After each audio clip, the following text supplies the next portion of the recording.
Ó Mãe Santíssima, intercedei por nós para que possamos bem compreender os ensinamentos de vosso Divino Filho, nosso Senhor e Salvador Jesus Cristo, e as explicações dos pais da Igreja.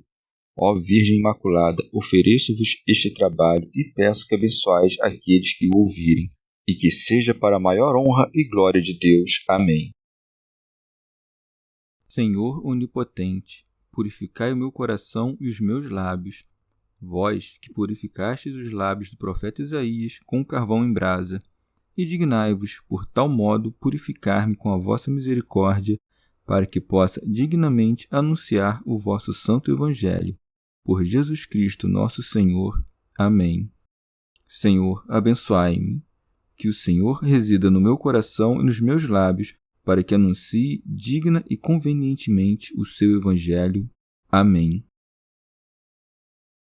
Evangelho de Nosso Senhor Jesus Cristo, segundo São Mateus.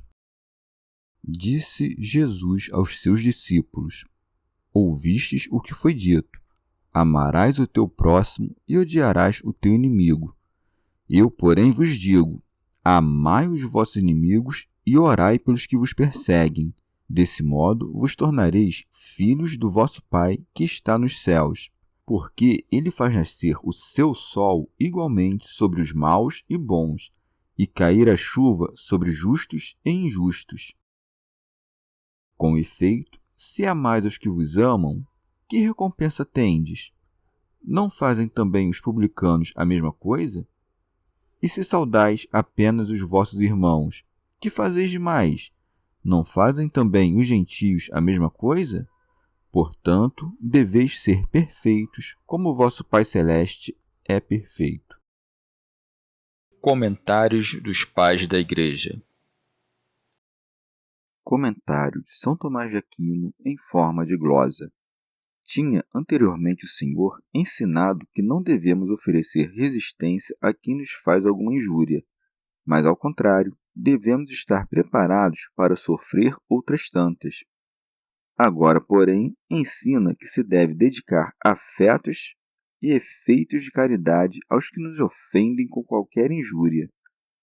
E como no primeiro caso se trata de complemento à lei de justiça, neste último se trata de complemento da lei de caridade, que, segundo o apóstolo, é a plenitude da lei. Por isso, diz o Senhor: ouvistes o que foi dito: amarás o teu próximo. Santo Agostinho. O Senhor não fez exceção de homem algum quanto a amar ao próximo, demonstrando na parábola do homem que se viu quase morto, chamando de próximo aquele que foi misericordioso para com ele, a fim de que compreendêssemos que próximo é todo aquele a quem se deve prestar socorro se dele necessita. E quem duvida de que a ninguém se deve negar esse auxílio se o Senhor diz: fazei bem aos que vos odeiam?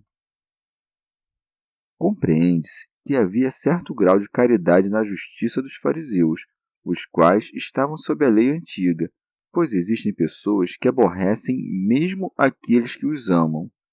Sobe um grau acima, então, aquele que ama o próximo, mesmo que desgoste de seu inimigo, o que está expresso em "e odiarás o teu inimigo", frase que não é um preceito, mas uma condescendência para com a debilidade.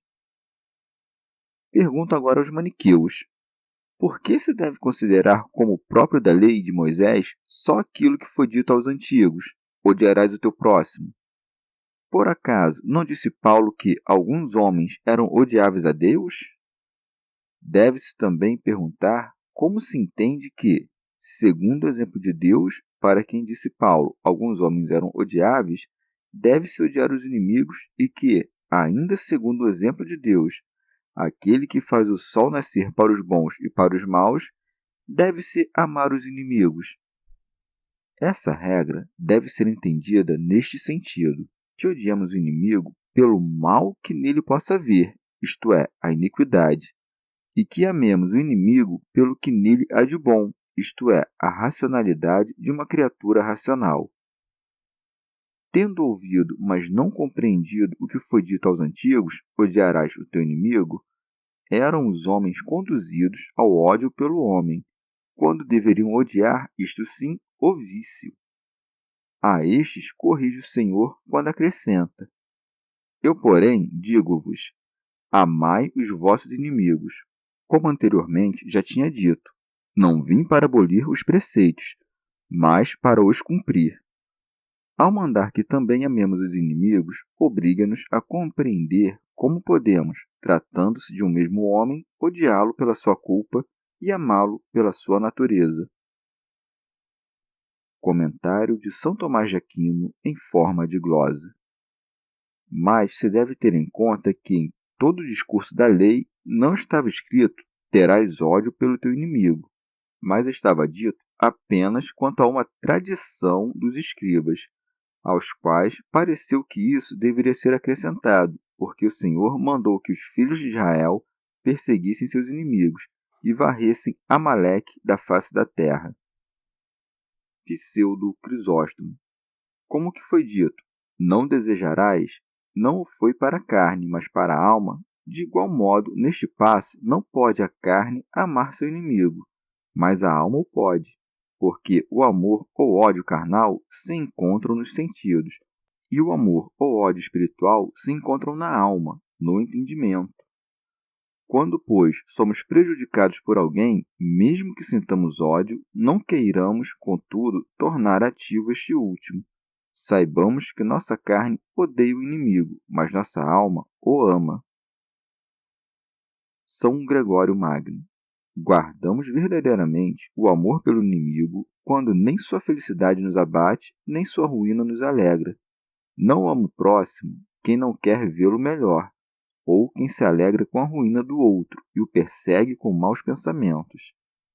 Costuma acontecer que, mesmo sem perdermos a caridade, tanto a ruína do inimigo nos alegre quanto sua felicidade nos entristeça, mesmo que não estejamos manchados com a culpa da inveja, como haverá de ocorrer, por exemplo, quando cremos que, caindo ele, acreditamos que, por outro lado, alguns poderão se erguer e que, progredindo na vida, ele poderá, assim, oprimir muitos. Mas a esse respeito é preciso proceder com muita prudência, para que não nos deixemos levar por nossos próprios ressentimentos, sob o pretexto falais de que seja útil para outrem. Convém pensar também no que devemos sentir com relação à ruína do pecador e com relação à justiça daquele que castiga, pois, quando o Todo-Poderoso atinge um perverso, devemos nos alegrar com a justiça do juiz e compadecermos-nos da miséria daquele que padece. Comentário de São Tomás de Aquino em forma de glosa.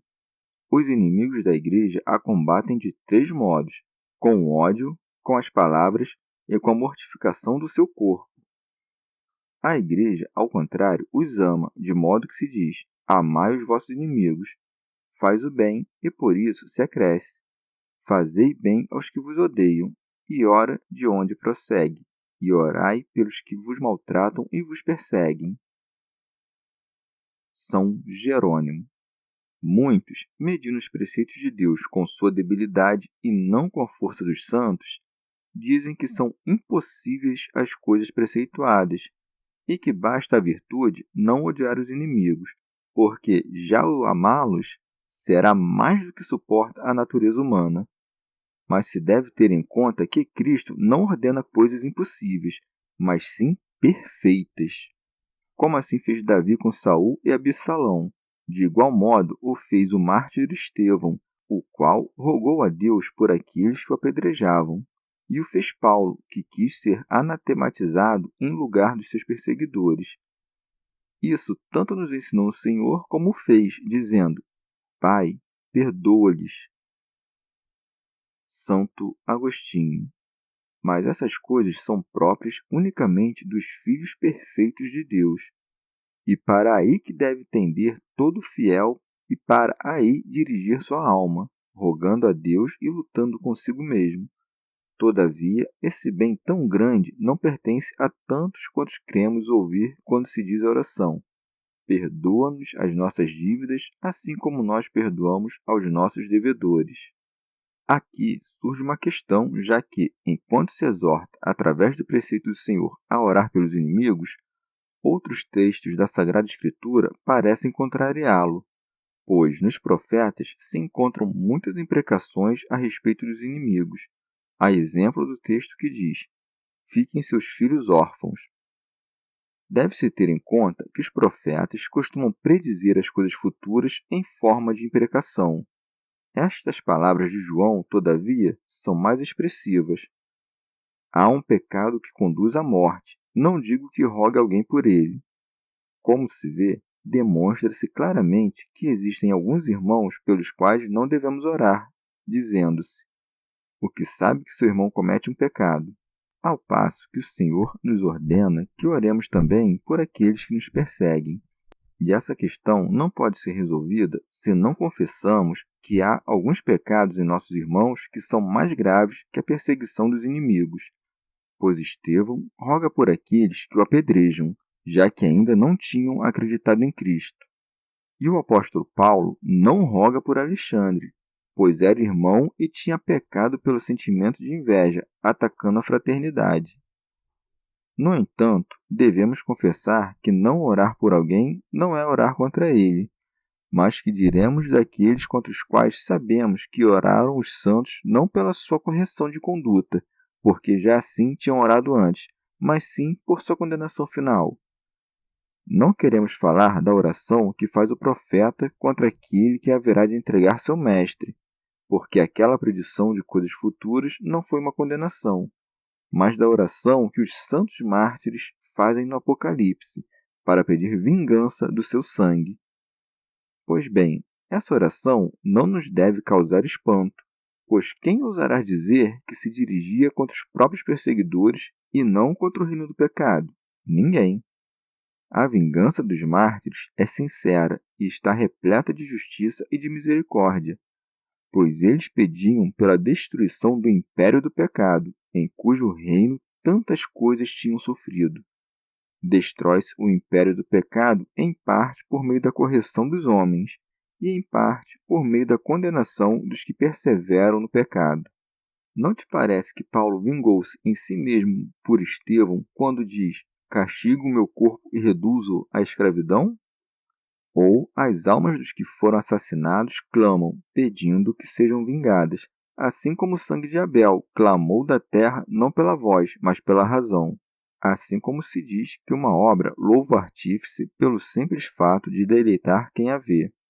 Com efeito, os santos não são impacientes a ponto de apressar a realização daquilo que sabem que ocorrerá no tempo previamente determinado. São João Crisóstomo. Considera quantos graus ele sobe e de que modo nos coloca no pináculo da virtude. O primeiro grau consiste em não começar a injúria. O segundo, ao vingar-se de uma injúria, que te contentes em aplicar um castigo igual. O terceiro, em não infligir dano algum ao que te ultraja. O quarto, em expor-te a ti mesmo e tolerar as más ações. O quinto, em oferecer-te mais do que quis aquele que fez o mal. O sexto, em não ter ódio contra quem age mal. O sétimo, em amá-lo. O oitavo, em fazer-lhe o bem. O nono, em orar por ele. E como este preceito é grande, acrescenta um grande prêmio, a saber, fazer-se semelhante ao próprio Deus. E por isso diz: desse modo vos tornareis filhos do vosso Pai que está nos céus. São Jerônimo. Com efeito, se alguém guarda os preceitos de Deus, faz-se filho de Deus, e, portanto, aquele de quem se fala aqui não é filho pela natureza, mas por sua própria vontade. Santo Agostinho. Segundo esta regra, deve entender-se o que aqui se diz pelas palavras de João: deu poder de se tornarem filhos de Deus. O Filho de Deus pela natureza é um só, mas nós nos fazemos filhos de Deus pelo poder que recebemos na medida em que cumprimos as coisas que Ele nos manda. E ademais, não diz: fazei estas coisas porque sois filhos, mas fazei estas coisas para que sejais filhos. quando nos chama a isso, chama-nos a sermos semelhantes a ele, dizendo-nos: porque ele faz nascer o seu sol igualmente sobre maus e bons, e cair a chuva sobre justos e injustos. Pela palavra sol, pode-se entender não precisamente este sol que vemos, mas aquele de quem se diz por Malaquias: para vós que temeis o meu nome, nascerá o sol da justiça. E por chuva a irrigação da doutrina da verdade, porque Cristo apareceu tanto para os bons quanto para os maus e os evangelizou. Santo Hilário de Poitiers. Ou é no batismo e no sacramento do Espírito que ele atribui o sol e a chuva. Santo Agostinho. Também pode entender-se aqui o sol visível e a chuva com a qual nascem os frutos, porque os iníquos se lamentam no livro da sabedoria: o sol não nasceu para nós. E sobre a chuva espiritual se diz por Isaías: mandarei as nuvens que não derramem chuva sobre ela. Mas, quer se entenda de um, quer de outro modo, é obra da grande bondade de Deus aquilo que se nos manda imitar. Não diz somente o qual faz nascer o sol, mas acrescenta o seu, isto é, o que ele fez para que, a partir daqui, sejamos advertidos por quão grande liberalidade devemos oferecer o que não criamos, mas que recebemos de sua magnanimidade. Mas, assim como louvamos estes seus dons, também devemos pensar nas correções que ele há de impor aos que ama. Porque nem todo aquele que perdoa é amigo, nem todo o que dá uma surra é inimigo. Com efeito, é melhor amar com severidade que enganar com doçura. Pseudo Crisóstomo. Ele disse de maneira cautelosa sobre os justos e os injustos, não sobre os justos como os injustos, porque Deus concede todos os seus dons não por causa dos homens, mas dos santos. Assim como, quando castiga, o faz por causa dos pecadores. Mas nos benefícios não separa os pecadores dos justos, para que não desesperem. Nem tampouco nos males distingue os justos dos pecadores, para que não se gloriem. Sobretudo, quando os bens não aproveitam aos maus, que vivendo mal, recebem-nos para seu prejuízo. E os males tampouco prejudicam os bons, mas a eles são proveitosos para que adquiram maior ganho de justiça. Santo Agostinho. Pois o homem bom não se exalta com os bens temporais, nem se abate com os males. Mas o mal é deste modo castigado pela infelicidade, porque se corrompem com a felicidade. Ou é por esta razão que Cristo quis que estes bens ou males fossem comuns a uns e outros, para que não se apeteçam com maior avidez os bens, uma vez que são possuídos até pelos homens maus, nem se evitem de modo vergonhoso os males com que até os homens bons são atacados. Comentário de São Tomás de Aquino em forma de glosa. Amar o que nos ama é próprio da natureza humana, mas amar o inimigo é próprio da caridade, por isso segue. Com efeito, se amais os que vos amam, que recompensa tendes? Isto é, no céu, como se dissesse, nenhum prêmio. Sobre isto, pois, diz: já recebestes vosso prêmio. Contudo, convém fazer essas coisas e não omitir aquelas. Rábano Mauro. Se, portanto, os pecadores, guiados pela natureza, querem ser benéficos aos que os amam, com muito maior razão deveis vós, com sinal de maior amor, abraçar também os que não vos amam, de onde se segue. Não fazem também os publicanos a mesma coisa? Isto é, os que cobram impostos públicos ou os que perseguem os negócios ou lucros deste mundo? Comentário de São Tomás de Aquino em forma de glosa. Mas, se somente rogais por aqueles que estão unidos a vós por alguma afinidade, que tem de maior o bem que dispensais que aquele dos infiéis? De onde segue? E se saudais apenas os vossos irmãos, que fazeis demais? A saudação é certo tipo de oração. Não fazem também os gentios a mesma coisa? Rábano Mauro. Isto é, os gentios, porque etnis em grego quer dizer gens em latim, que são tais como foram gerados, isto é, sob o pecado. Remígio de Auxerre. Como a perfeição do amor não pode ir além do amor dos inimigos, por isso, depois que nosso Senhor mandou amar nossos inimigos, acrescentou: portanto, deveis ser perfeitos como vosso Pai Celeste é perfeito. Ele é perfeito porque é onipotente e o homem será ajudado pelo mesmo onipotente. A palavra como expressa, por vezes, nas Sagradas Escrituras, verdade e igualdade, como nesta passagem. Assim como em tudo obedecemos a Moisés, assim obedeceremos também a ti. Outras vezes, significa semelhança, como aqui nesta passagem. Pseudo Crisóstomo. Assim como os filhos carnais assemelham-se aos seus pais por algum sinal do corpo, os filhos espirituais assemelham-se a Deus na santidade. Chegamos ao fim de mais um dia de comentários da Catena Áurea. Muito obrigado por ficarem até aqui, que Nossa Senhora derrame suas graças sobre nós e até amanhã.